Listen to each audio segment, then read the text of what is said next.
Good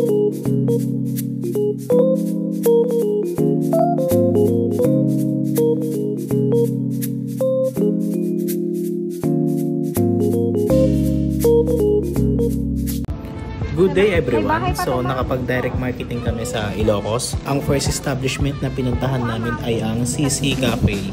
Nakausap namin ang owner ng store.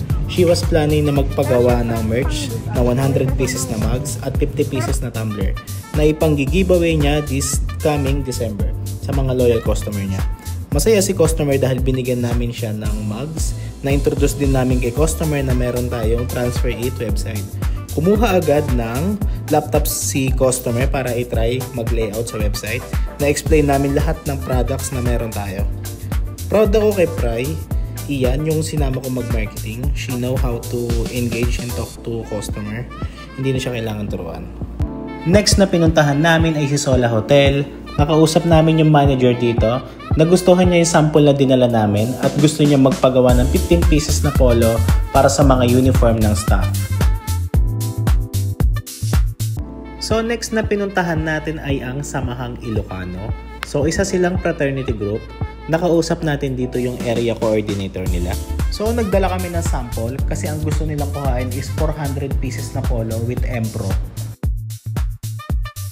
So next na pinuntahan namin ay si Jason Salon. Sakto pagdating namin doon, nandun yung may-ari. So happy siya sa dinala namin na sample. So bago daw mag-December, magpapagawa siya ng uniforms at apron.